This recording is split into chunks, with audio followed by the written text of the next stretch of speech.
Do you all get to hear recording in progress on your screen? Okay, that's nice. So now you know, be on your best behavior. Hey, I wanted to start not just with the ambiguity like I normally do, although please at any point interject. If you could do this, I'd be grateful. What you'd like to affirm about what Isasi-Diaz is contributing. So I want you to think about what's her contribution to theology, to like reframing or like eye-opening. If we could start with affirmation, I would be grateful even if our affirmation turns to like, and it makes me wonder. So we read introduction and 1, 2, and 3 for today. Lila, please. Yeah, Mike, I have never heard the word Mujerista. Am I saying that correctly? Yes, Graciela is the expert. Yeah. Graciela. You absolutely, you are. Mujerista, and I still don't understand what it means. Can you help me? Yeah. Actually, for me, it was something very new. I've never heard the word mujerista. I obviously I grew up Hispanic, and in a very strong, where to the our grandmothers were very strong people, very strong women. One raised 11 children on her own because she lost her husband pretty early. My Ipa, who I call Ipa, she was my mother's mother. She was she was a midwife, and she was illiterate. She did not read or write, but her husband, she wanted to be a midwife and be like a nurse. So he took her to a doctor in McCoy. My grandfather took her to visit this doctor to see how can she become a midwife. And he gave my grandfather medical books and said, you read them and you teach her. But what does mujerista mean? Mujerista simply means that mujerista means of womanhood. Mm-hmm. And that this would be the philosophy of womanhood amongst Hispanics as Diaz sees it, as she sees it. So that's the way my experience was different. There wasn't a mujerista philosophy that was not isolated, but somehow separate from the rest of the Hispanic people as I knew them. And I do want to say, I believe she's the person who coined this term as its own distinct sort of theological school of thought, Lila. Yeah. So instead of the word feminist, and this is something I'm gonna raise up that she does both in the introduction and chapter 1, is that feminism really just represents middle-class educated white women. And the proof of that is, oh, I'm a Black feminist, or I'm a Latinx feminist. And so like, I want to affirm something I appreciate as her saying, I'm not a feminist first and foremost, I'm a mujerista. I get to identify myself instead of having to be secondarily classified by the dominant group. So I think that's what I really appreciate about chapter 1. The other thing I want to raise up, and then I'll be quiet, is that she does this really interesting move in chapter 1, where she talks about speaking as a Latina and for Latinas, but also how she recognizes there's a difference between using her stories and using Latina stories and abusing them. And I thought that was really, really insightful. She sort of says, I have to use these stories, but I don't have to abuse them. And that tension, I think, is really, really important when we think about racial issues in the last year, the difference between using a story and abusing it. And I think that applies not only personally, but when we talk about asking people about their experience as a member of any kind of non-dominant classification. So those were really important affirmations for me. I was, No, no, I was very interested. I mean, it kind of made me think a little bit that we talk about African American, Asian American, but we don't talk about just plain American. And I thought that was kind of stood out to me. when you say abusing it, Mike, what do you mean exactly that she would abuse? Well, she talks about how, frankly, to tell a story, to make a Mujerista theology, she has to use stories that either aren't her own or that are her own that represent other people that aren't her, even though they may not completely represent them. Okay. Right? So in order to have something greater than just herself, she has to do a little bit of reaching. And I think that's what she would call using. But I think she would say, if you overreach, you've abused. And sometimes you can tell a story in such a way that you abuse both the larger group and the individual. And I'll just give you an example of abuse, right? Like, let's pretend that I'm in seminary and there's 23 white people in a class and there's one Latino in a class. And the teacher says, well, tell me what the Latinos think about this. Right. As if that one person can speak for everybody. And that's sort of crossing the line into abuse. That's like tokenism. However, somebody who says like, look, we know you don't speak for all Latinos, but we're just like floundering here. Like, could you speak to some of your own experience? Is getting a little more closer, I think, to utility than abuse. Absolutely. I will say what it helped, as I read her, I didn't feel like I had to sound like her, or my story is very different from hers, extremely different. And but the way she puts it together, I felt the freedom to feel totally comfortable in listening and reading her, but yet knowing that my story was quite different from hers. So I didn't think she was saying all mujeres, all women, Hispanic women, if they're Cuban, Puerto Ricanas, or Mexican Americans, come from the same experience as a woman. It's simply not accurate. Because that doesn't happen to white women. Not every white woman has the same experience, because she's white. Right.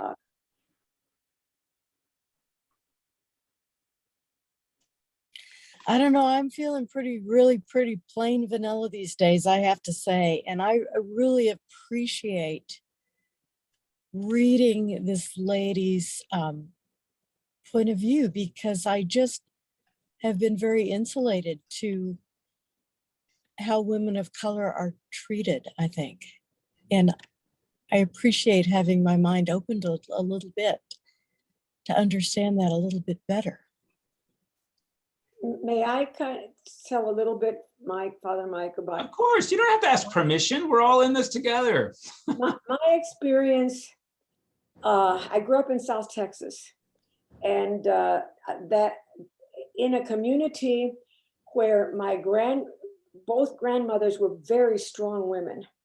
One of them raised her boys. She lost her husband fairly early, and she raised her 11 children basically on her own, except she had two older sons. The oldest sons were extremely helpful. And that in itself is a story separate and quite complicated. How about your own experience? But my own experience was, but it was based on her and on my grandmother, who was the midwife, because I would spend the night with my grandmother, who was a midwife, and many a night the knock on the door, and the man in Spanish saying, Señora Lalita, ya es tiempo. It's time, which meant his wife was ready to deliver, and she had to be at this, because it was a small town. There was a doctor, but the midwife was always there for the deliveries. So I remember sitting up, knocking at the door, and she would get up and put on her white dress, and she had a little medicine bag, a little, and let me preface with this. She did not read or write. You've already said that. I've already said that. Yeah. Okay. My grandfather would get up, fix her a cup of coffee, and she said, "Bruno, no tengo tiempo. I don't have time. I need to get to, and I will see you when I see you." She was said in Spanish, "You're in charge of the child. Take care of her." And that's the way it was. So it was very much of a combination. He had to give her that kind of freedom, which in many Hispanic cultures, the men don't allow. It's more the woman is being controlled by the man. It was not true with either one of my grandmothers. It wasn't true with my mother either. So but she, in Mujerista, she doesn't really describe, she calls it a garden, her mother giving her plants to plant, and she has a garden. I don't know if that gives a little bit of a help to. I think it's really helpful. And, if I can say, I thought it was really, really interesting what she did in chapter 3, where she talked about an experience I'd never thought of, that if you're a Cubano, you really might have this entry point into exile and living in a foreign land. Right. She did this really interesting thing, I think, as a biblical scholar, where she said, look, sometimes we want to talk about disinterested objectivity, but the text itself is not disinterested or objective. The text itself is about somebody who's in exile. And so, we would be betraying the text itself if we became disinterested and objective. And I really like this phrase because it goes along with everything that's been really pushed up to the surface in the last year and a half, is that usually what we call objectivity is the subjective viewpoint of the dominant group. I thought that was brilliant, and I never thought about that actually in just that clear phrase, that our default of objectivity is really, frankly, white, male, patriarchal, hierarchical, masculine values. That's objective. Yeah. Well, I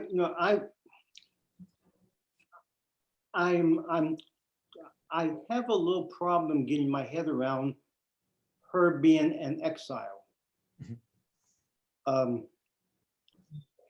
Because after she goes into the convent, she goes down to Peru and she works with the poor people.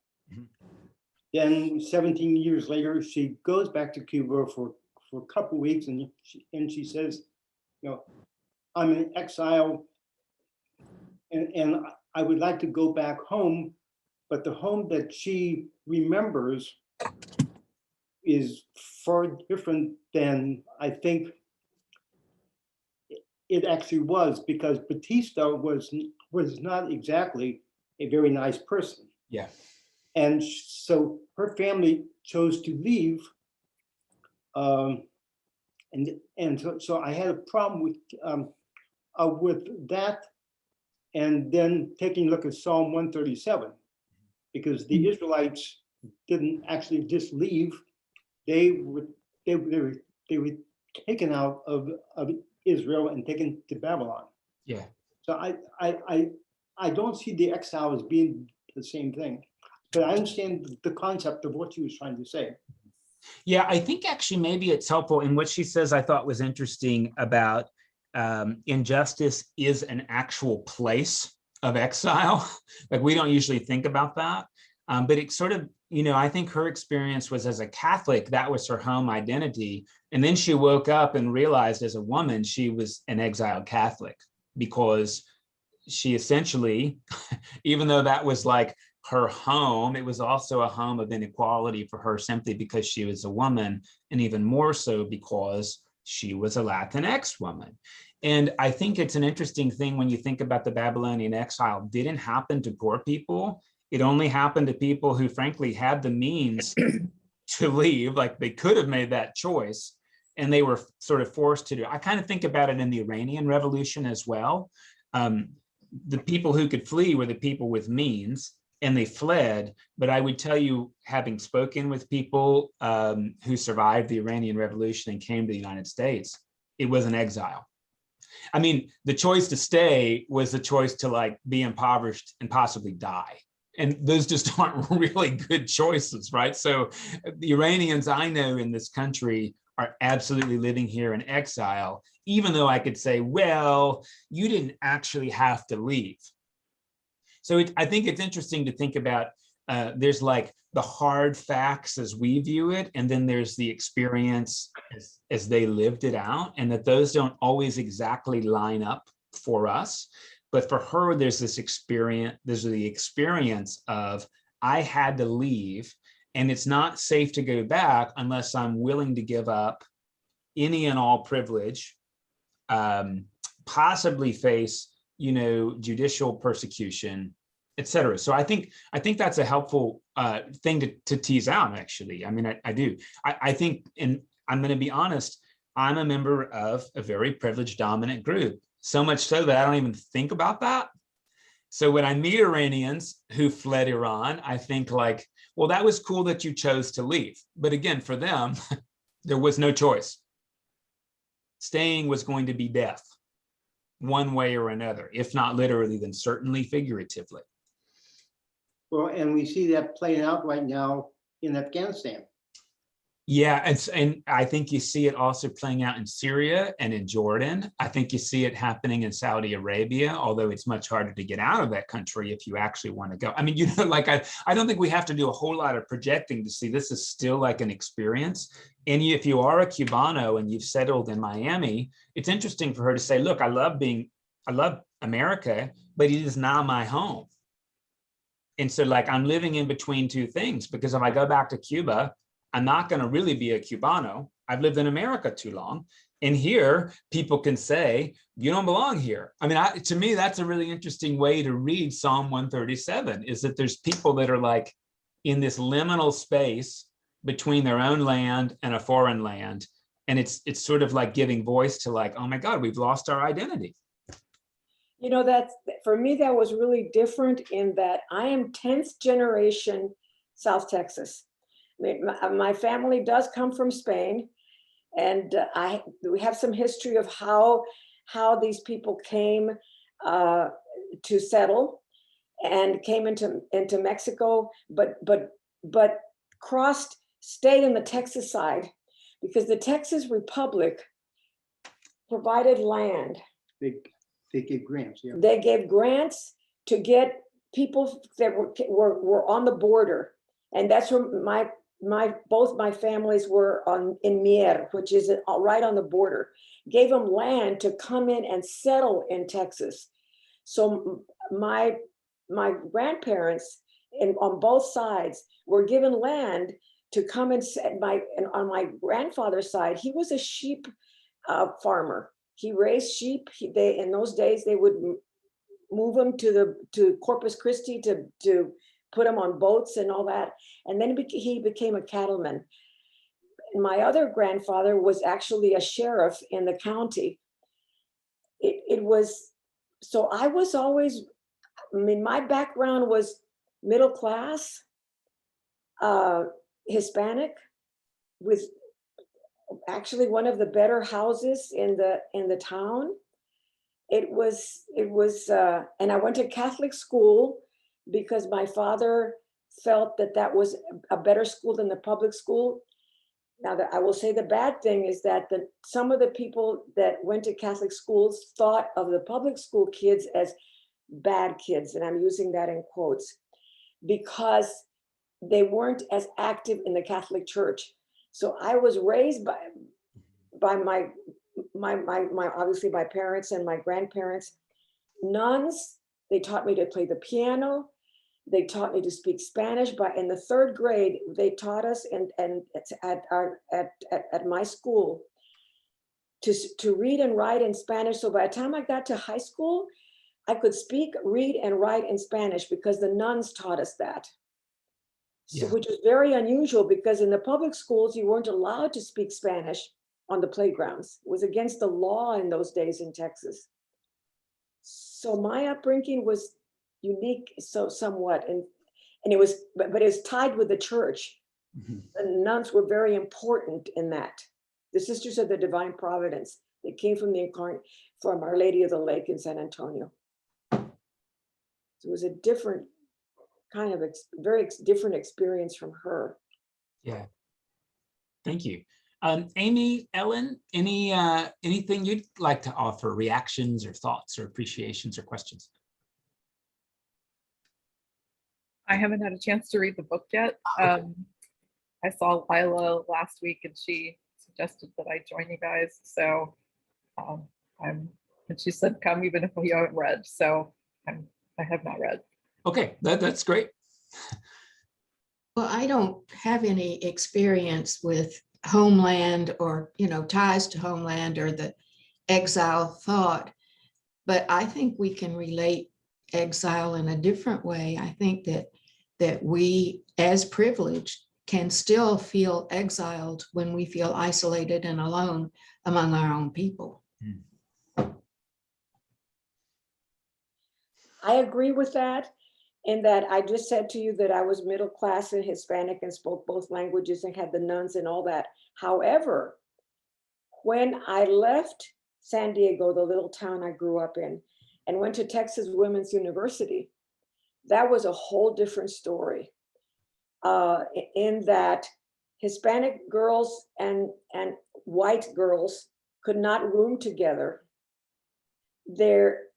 I remember a girl coming to me and saying, I understand you speak Spanish. Why don't you say something to me in Spanish? And of course, yeah, it was an insult. It was insulting. It's like, I knew a lot of curse words, and in my head, I thought, oh, well, I'm going to find this series of curse words. I can say that, and then you wouldn't know what I was saying. So there was some of that at Texas Women's University. There were very few of us that were Hispanic. However, my dad sort of prepared me for that. And he said, it's going to be different and you're going to have to struggle more, but you can do it. And frankly, he was between my two very strong grandmothers and a very good mother for a woman, as a woman. My father made me, made sure that I would be prepared for those things, so that does that make sense to you? So I would be ready for any kind of discrimination that I would have to face. Yeah. Now, she also sees herself as being exiled in the Catholic Church. Yes, absolutely. And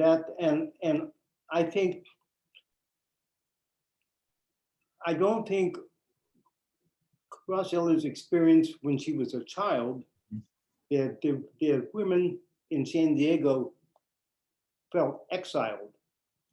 But I would think that today, at least in the urban areas, if you're divorced or you're in the same-sex relationship, Yeah. you are exiled from the church.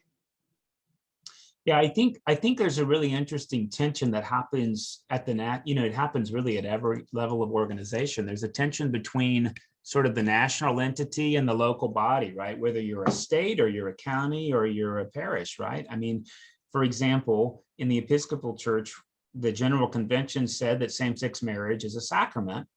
But your local church, the priest might refuse to celebrate your same-sex wedding. I mean, that's autonomy that exists. And I hear more and more stories about Roman priests who do things they're not supposed to do.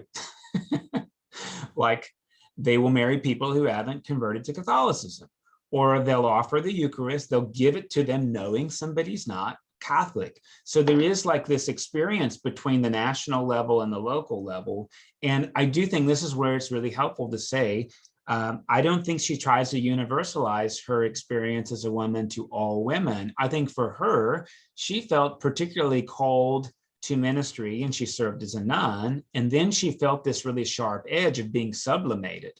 And so I don't know that every woman in the Catholic Church feels like they're in exile, but I do think increasingly more and more women do, as they start to say like, hey, I have like theoretically equal rights at work, so why don't I have theoretically equal rights at church? So that contingent may be growing, although I could tell you I know many, many fine women, my mother included, who does not feel like women's experience is sublimated by her patriarchal church. And it was interesting, a few weeks ago, 176 priests in Germany performed same-sex marriages. Yeah. So I think that at some point, the Catholic Church and other denominations are going to have to come to grips with feminism and the LGBTQ community. Yeah, I actually want to tell you, I was talking to somebody recently, and I found this really strong tension. This is like an ex-evangelical, and they were saying basically how culture is changing and how the church needs to like accept that there are cultural shifts, like there are gay people in the world. But what I didn't hear this person say is like, that's all right. Culture's changing and we have to contend with cultural change instead of changing, frankly, our traditional theology to say like, oh man, like we've just been resting on tradition and not reason. And like, let's use a bit of our reason because, hey, tradition doesn't stand alone. It stands with scripture and reason. So that's part of, I think, the figuring out bit that we've got to do. Lila, can I come back to you and see if you had other thoughts and reactions or questions? Hi, Mike. So one thing I noticed was her early on discussion of survival, depending on faith for survival, which of course we saw in Dolores Williams' book. Yeah. Is distinct from liberation. So liberation theology is something I've always had a heart for and kind of a feeling for what it meant. But this basic survival is really gave me cause for reflection, Mike, when she talks about her time with the poor in Peru and how like they don't have the time to sit around talking about theology and reading books and stuff. I mean, they're just trying to find lunch and keep their kids healthy. And Yeah. There's plenty of that going on here in Texas. Yes. Right now, right? Yeah. Yeah. And I found it very moving, Mike, that this faith that I'm seeking to grow into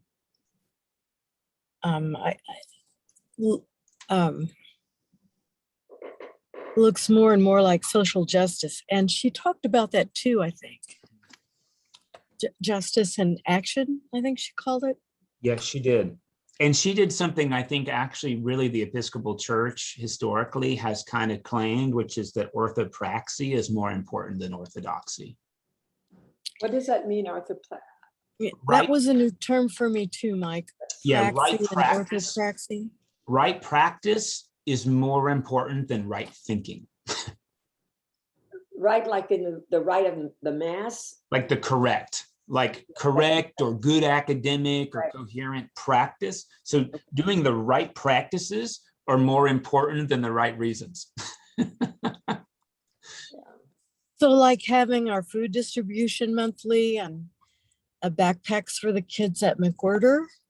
Maybe I want to say something a little different, and I've used this example before, but my last parish had this member of the bishops committee, which is like the vestry for the diocese.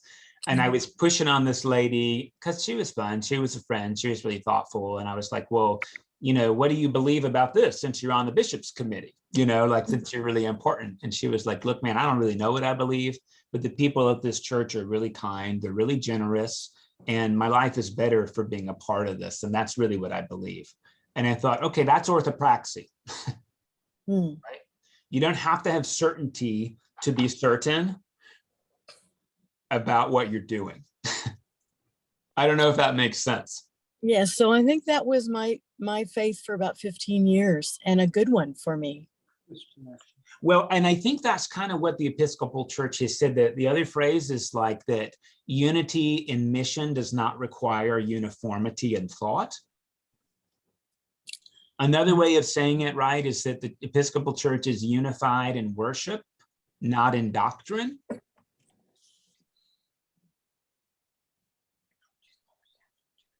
And worship, by the way, really just means what do we give value to, right? So what we choose to give value to, I think we could call it social justice, but I think that'd be a mistake.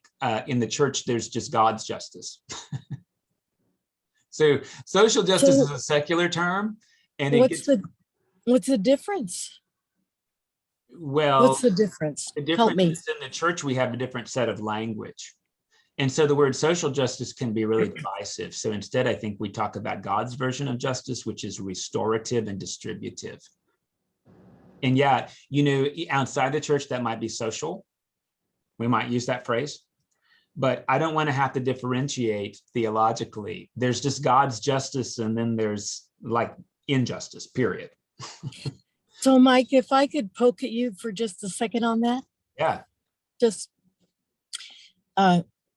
the Attorney General of Michigan, where George Floyd was murdered, has said several times publicly that he's made this distinction. I don't know if anyone has heard him say this, but that nothing can restore George Floyd's life, which is what true justice would be. Is this familiar to anybody? Yes. Okay. I've heard him say that. I mean, yes. And then I think he goes on to use the word accountability, although I forgive me, I can't be certain. And it caught my ear, and I paid attention to what he was saying. I thought, wow, that sounds pretty darn good coming from an AG. Well, since you're picking at me, I think the truth is restorative justice is really hard to figure out. And because it's kind of ephemeral, what we usually settle for is retributive justice, because that's quantifiable. Like, and I've talked to a lot of parents who honestly, like, the reason they like spanking is because when you give the spanking, it's over. You don't have to like draw out some consequences. Like, you did this thing, you got the consequence, and now we can move forward.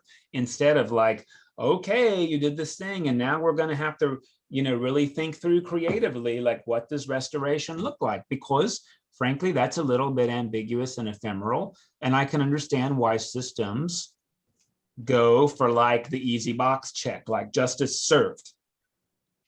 And to be honest, incarcerating the police officer for life, I'm not really convinced that that's restorative justice. But what else can be done by an AG and a justice system in a state? Yeah, and see, this is now where we're going to talk about systems. Under the current system, not much. And this is where I really appreciated her phrase that she said in chapter 3, right? That only grassroots people with nothing to gain from the current system are able to imagine a significantly different future. Brilliant, really brilliant, that. And part of it is, you know, the people and systems in place, they have some advantages. I mean, that's it. And again, if you asked me, what does restorative justice look like for the Sandy Hook shooter? I'm going to say, right? Because that's really hard to figure out. It's a lot easier to say, you did action A, you get consequence A. But that's not restoration, that's retribution. And I think it's important to say that in God's form of justice, accountability exists. It has to be accountability. But to strip somebody's dignity or to dehumanize them is not restorative, that's revenge. And I think, Lila, it's so hard to figure out. And look, I didn't go to school for that. I don't know what that looks like. But what I did go to school for is to say retribution is not God's justice. So I think that's like our trick that we have to work out. And something that she talks about that's really interesting with liberation, right? She has a couple things about liberation theology. Many of you know that's like Gustavo Gutierrez is like the first Latin American liberation theologian, right? And he talks about, and she uses this phrase, God's preferential option for the poor. Right. And I'm going to tell you, and it's probably because I'm like a privileged person, I don't think God has a preferential option for anybody. And I heard this argued like in a different way by this Harvard trained anthropologist and MD. He's called Paul Farmer, and he does a lot of work in Haiti. And he says these are really interesting things. Like we talk about Haiti being a third world country, but we don't live in three worlds. We live in one world. So like, I don't know, this is like a really interesting thing. Like 10 years ago, Haiti didn't have an MRI machine, not one. So what we were giving in our one world was really terrible medical care. And what Paul Farmer said is, I don't know about God's preferential option for the poor, but I know about disease's preferential option for the poor. Because diseases, and look, we're seeing it right now with COVID. Countries are being absolutely ravaged that have no access to vaccines. That's the preferential option for the poor. And basically what Paul Farmer argues is that public health, systemic injustice, they have a preferential option for the poor. I think this just sort of goes along with what she's saying. I really appreciated her saying in the introduction that liberation is not a gift from one class to another. It's allowing oppressed people to become protagonists in creating a new reality for everybody. And that's hard because I don't want to have to listen to that. I mean, you know, like that's it. I'd like to be in control of it. We lost. I'm sorry we lost Lila. So then is she saying that you have to go to take it? I think what she's trying to say is that liberation can't, there has to be some top down, but I think what she's really trying to say is the best way for it to be top down is to allow it to be bottom up. Yes. Yes, yes. But somehow you're going to have to take it because the top isn't going to allow that to happen on their own. Yeah. Well, and maybe that's where it is both top down and bottom up, is that the top has to create space for listening and hearing. And sometimes I think like this has been really helpful to hear from the Bishop Stephen Charleston, who wrote our last book, right, is that sometimes we get really threatened even by listening to the experience story, right? Like the way he framed it is, hey, as a Native American, it'd just be really nice if people could say like, we took your land.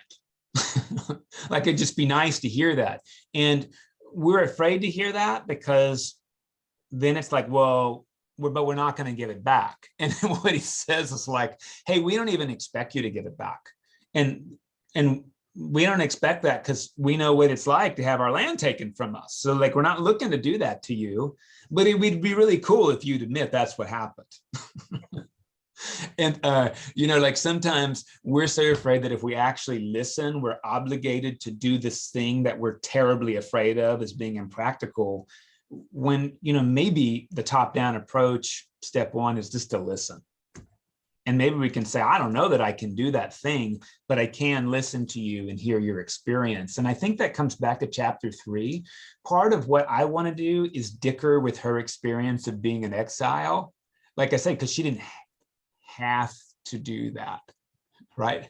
But that's pretty privileged of me to do, you know? Instead, I can say like, well, tell me more about how it feels to be in exile, right? Tell me more about how it felt to have no options. Can I make room for that understanding, even though it doesn't sit in my own logical equation of leave or physically die? There's other kinds of death around in the world.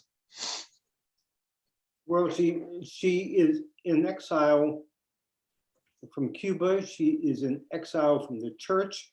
She is exiled from the feminist movement. Yes. So there's a lot of exiling, to quote, that's coming from her, that's helping to reframe or to bring some of the liberation theology into her theology.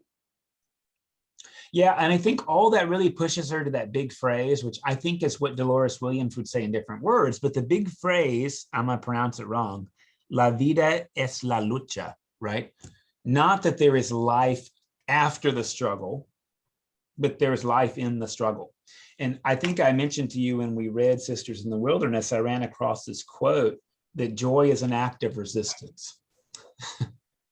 You know, my dad basically taught me especially. I was the oldest, there's 6 of us, but I was the oldest and I was the girl. And he really thought of me as I think as his favorite. And he would say, you're going to have a lot of luchas. But you will fall down, but you will stand up and go back and do it again and try again in a different way.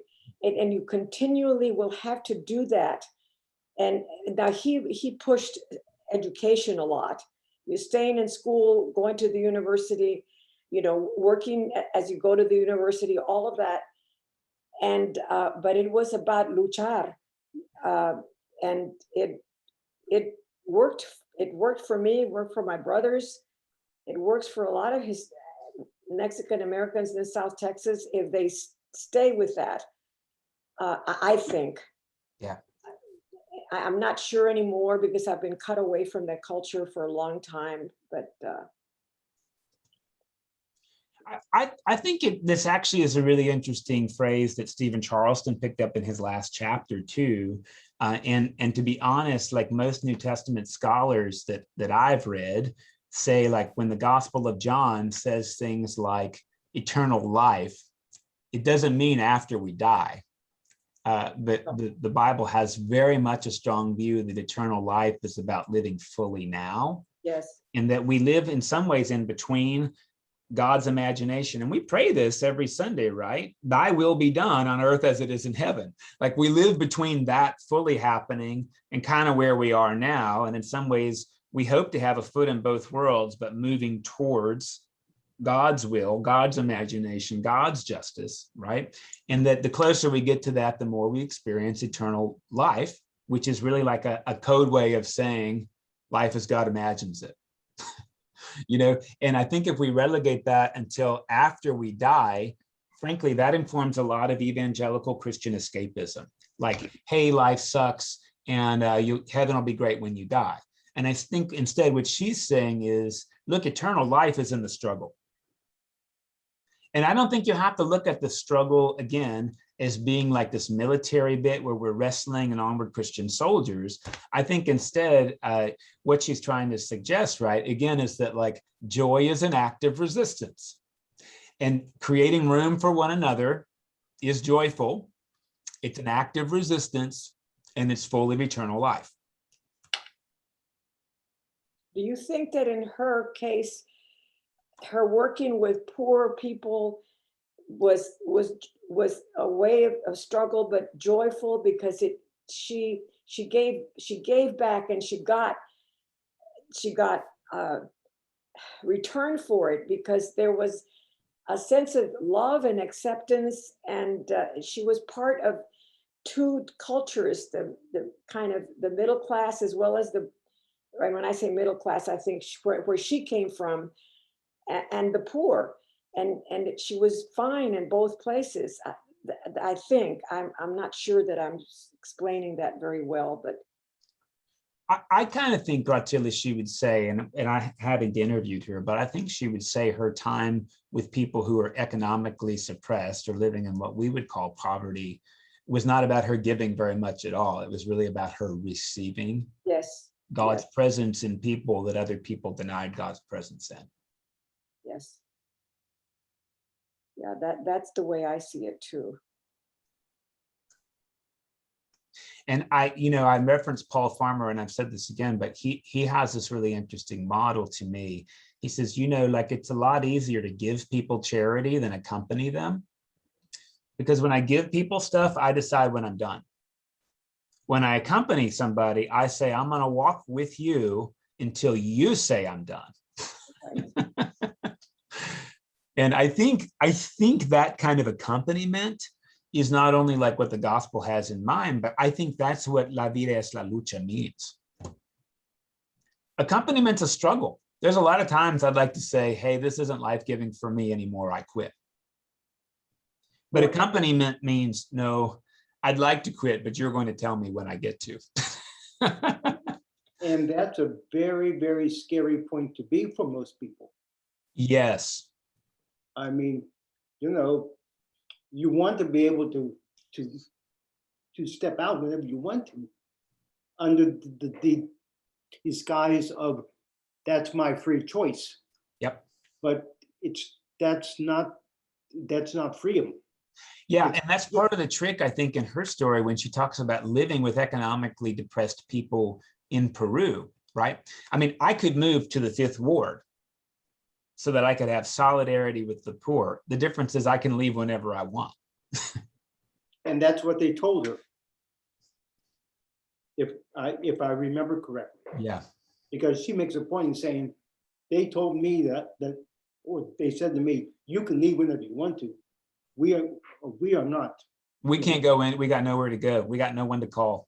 Yeah. I had a young student in an elementary school who told me that. He said, Ms. Cavula, you can get in your car and drive away from this neighborhood.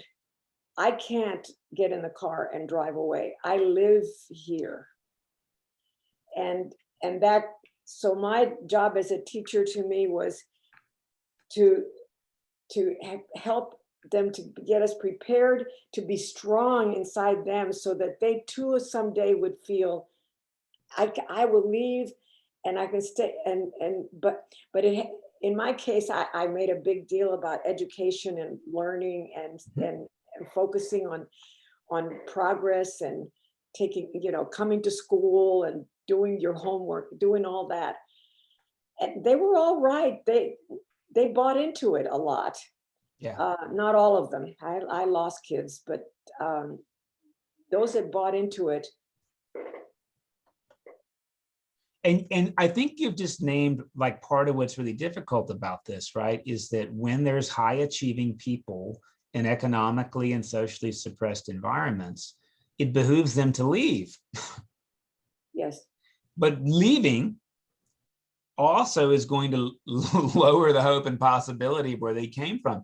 And I think that's really where her garden imagery is really, really kind of appropriate. You leave your roots, maybe there's like better soil somewhere else, but you've lost your roots. And this is really all about identity. And it's one of those things I think that we don't completely understand in dominant, white culture, because we tend to think of ourselves as really migratory, right? Like white folks move all over the place and we move away from family, but that's because we have sort of a different set of core values from like, hey, your family, or, Tim had recommended this book to me called Res Life, which I've almost finished. It's about growing up on reservations and stories about how reservations came to be.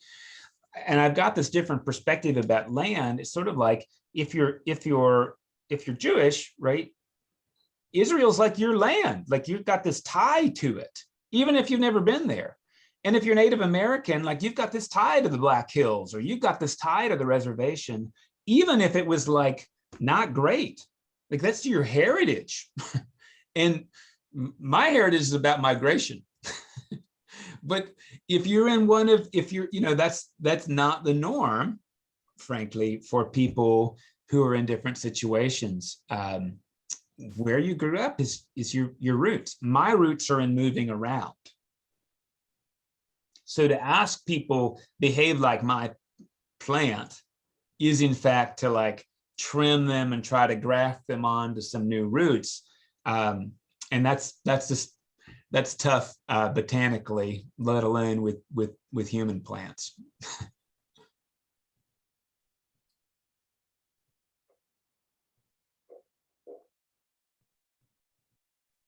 That probably didn't make any sense, what I just said.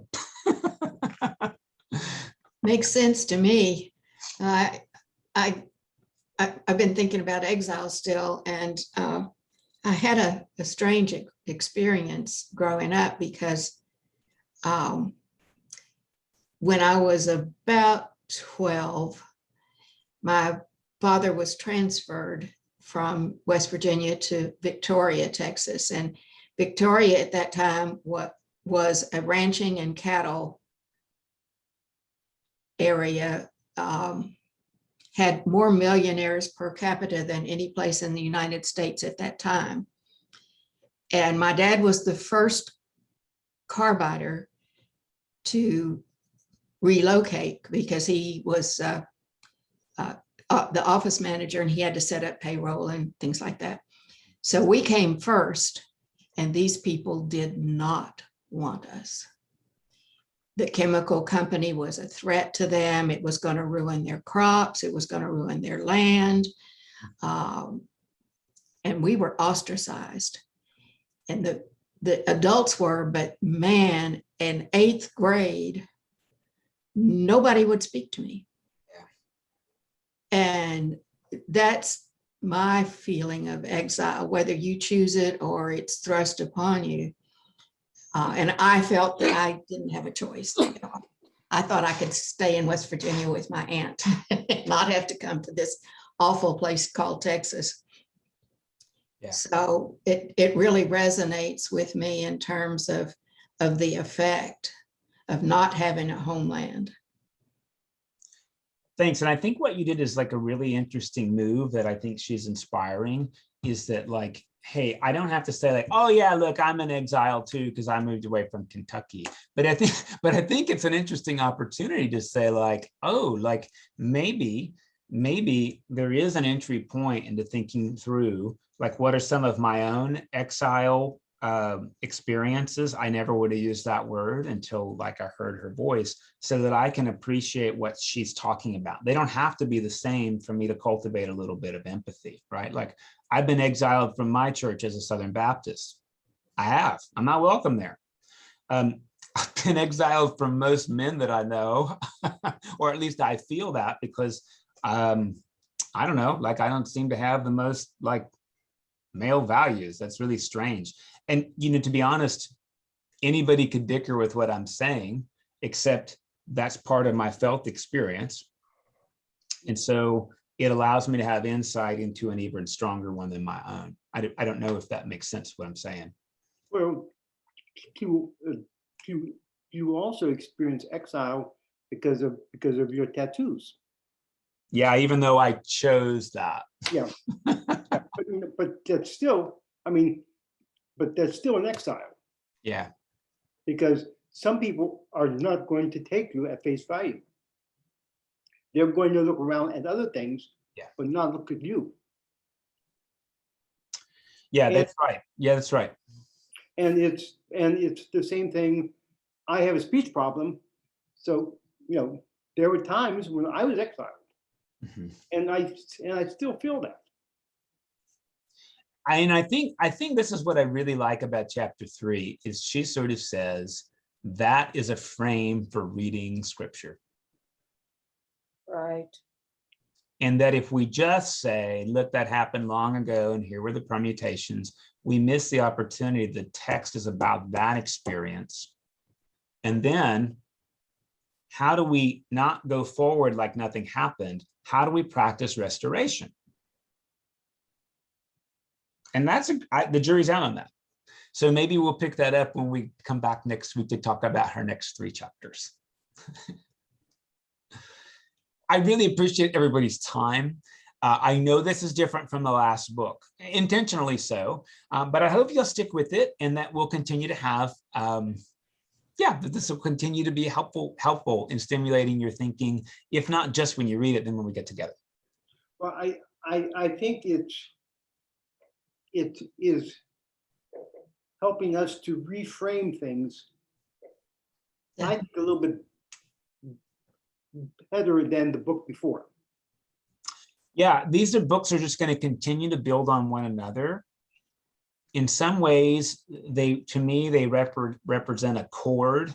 They've got different notes, but when you combine them, you get a much stronger harmony that are really building toward a different way of singing. I just sort of, and that's a terrible analogy, but I think that's what's going on. I mean, I keep hearing Dolores Williams when I read this book, and I keep hearing Stephen Charleston. And if we pick up a fourth book, we're going to hear Ada Maria Isasi-Diaz as well. And I think that's really actually helpful to weave these different voices together. Yeah.